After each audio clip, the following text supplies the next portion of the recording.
ICC kung anong ginawa nila at ano yung crime na pinagpipilitan nila na hawakan at ikulong ang dating Pangulong Duterte. Una, nagsimula ito saan? Sa reklamo ni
ang pangalan ko, nakasama, may alam, o kaparte ng DDS.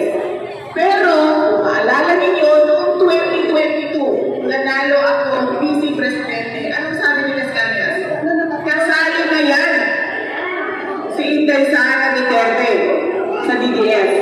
Sabi niya, mas matindi pa yan kay dating Pangulong Rodrigo Duterte.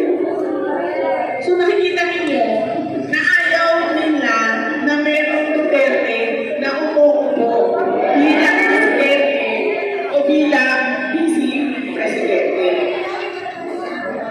Yan yung witness ni Trillanes. Takot sila mo, gusto yung katarantaduhan nila. Ano ba? Kita natin yan. Ngayon, kita natin ang mga ginagawa nila. Yung isang witness nila, si Matubato, nandun din sa Senate investigation. Pero ano sinabi? Meron din. Kasi pala, it takes one to know one. So kung trillion yung nag-file ng kaso, ang witness niya ay may trillion. Saan nagsimula ang complaint? Sino ang kita ni Sibunta? Sino ang sumunod? Ang mainstream media. Ano sabi nila? 30,000 dead. Wala. Nakita sa 12. Umakyat sila sa 15,000. Umakyat sila sa 30,000.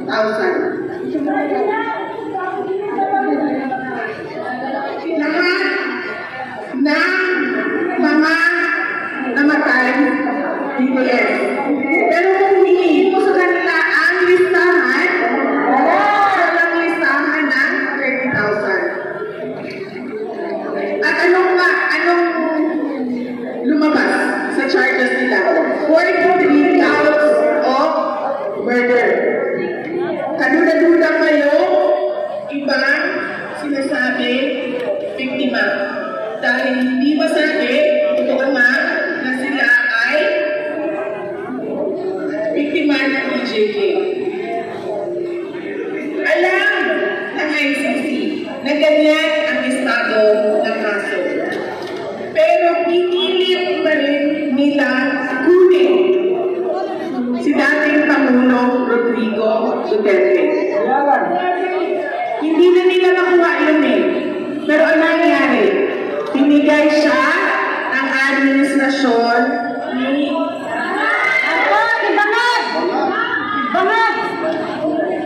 Marcos Pisot. At saka ang ICC at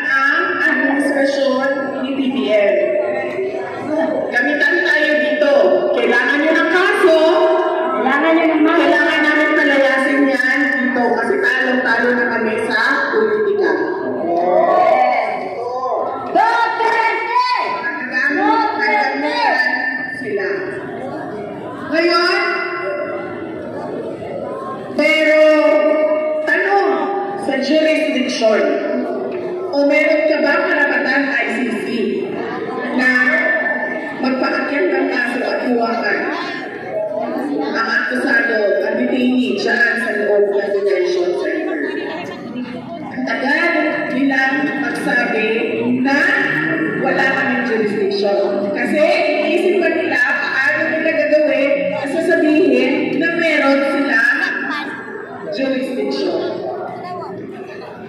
Nag-iisip pa sila ng paraan paano ba natin sasabihin na pwede natin iakyat itong kaso na ito at mag-trial tayo. Yes. Merong question sa interim release. Sinunod ng mga abogado lahat ng mga nakalagay sa law statute. Interim release. Pero anong nangyari sa interim release? Ni object. Kinontra ng prosecution. Kaya sinabi ko, bakit pa ba? Merong nakalagay dyan sa inyong law statute ko na interim release, hindi niya naman pala ibibigay sa mga akusado. So merong tao dyan sa loob ng ICC detention na nakatulog na ang pinagbasehan ay Madubes. Chismis. Mga chismosa! Galing sa mainstream media na kontra sa kanyang mga prinsipyo at paniniwala. Meron tayo dating Pangulo na nakakulong dahil ginawa niya ang kanyang trabaho para sa bayan. Ano ba ang ICC? Crimes Against Humanity.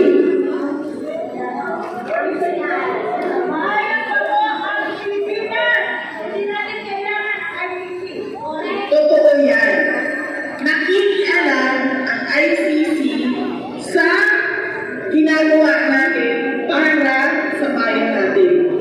Nakikialam sila sa governance ng ating bayan.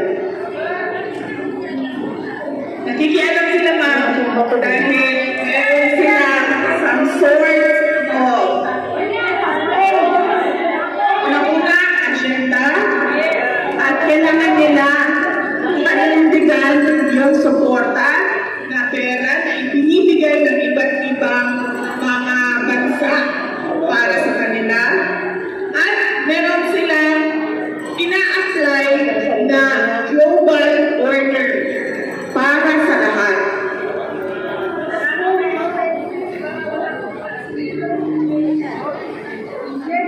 Nakikialam sila sa pagpapatakbo o sa gusto ng mga sariling Pilipino para sa kanilang bayan o sa Pilipinas. Hindi, kaya tayo nandito kasi gusto natin sabihin sa ICC. Kitawan nyo na yan. Huwag nyo kami pakialaman. Dahil bansa namin ito, kung ano yung gusto namin mangyari, kami lang mga Pilipino ang maging desisyon.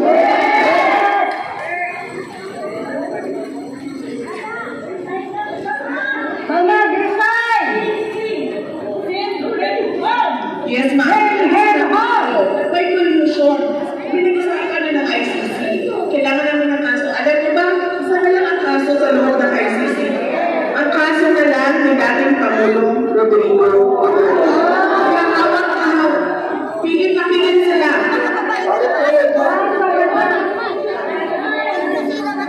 Na ang hawakan yung kaso. Kahit nga sabi ko, sino ba ang isang tao na convicted na ng perjury?